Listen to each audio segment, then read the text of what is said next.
Here's Donald Trump responding to the concept of testing delays. It's worse than having no tests. The fact that they haven't ramped up on this is almost worse than having no tests, because psychologically you take the test and you feel like, well, I can't know. It's, better that they think they have it and they stay at home than they take the test and they feel that they've actually accomplished something and they don't get the test results back. And you don't know when you're getting the back. Here's Donald Trump on that. Guidelines. Okay. Let's talk about testing. Back in March, you said every American who wants a test will get a test. But one of the major labs in the U.S. announced today that the average wait time for a result is about 7 days. So is the national testing strategy working? Actually, it said it's at least 7 days. Not about 7 days. At least 7 days. But whatever. That's Quest she's referring to. Go ahead. Testing strategy working? Working. We have 45 million tests as of, I think, today, approximately 45 million tests. No other country tests like us. In fact, I could say it's working too much. It's working too well. We're doing testing, and we're finding thousands and thousands of cases. What can you do to speed up the testing result time?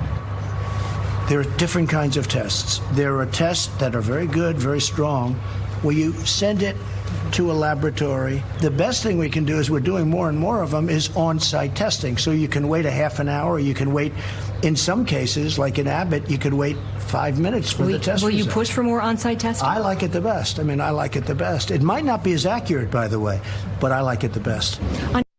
Yeah, I like how he tries to make it sound like I'm an expert. I'm an expert. I've been really digging into it. Might not be as accurate. Digging into it. The New England Journal of Medicine.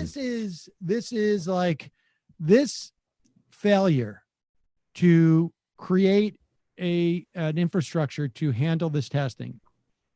They're going to be talking about this. Historians will be talking about this in decades from now.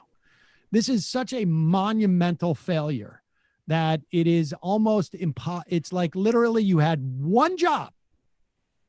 Like the testing, without the testing, we are effed. Yeah. And like you can't do any contact tracing. You can't rely on people to self-quarantine. You can't, when they look back on this. The way the spread is going out of control right now, it's going to be when anybody involved in healthcare is going to be dealing with the ramifications of this for probably decades, especially in this country. And the stories that will explain how this happened are structurally a decades-long, just complete undermining of public medicine. I'll recommend Lori Garrett, CLAPS, the Collapse of Global Public Health Networks, I think it's called. She documents all of this. But then there's Trump as an individual and in the administration, and I'll recommend again the Edward Luce piece. It's unlocked now in the Financial Times. That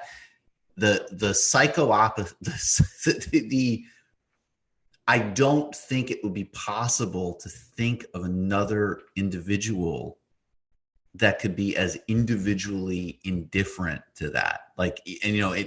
You don't want to reduce politics to personalities 99% of the time, but this is one where it really is inseparable and it really is distinct to him as a personality. And then got to be a superlative. Got to be, yeah. And then the last thing, the lieutenant governor of Texas gave that interview on Tucker too early and wasn't tactful enough. You're supposed to pretend that you don't want grandparents to die, but that's the policy.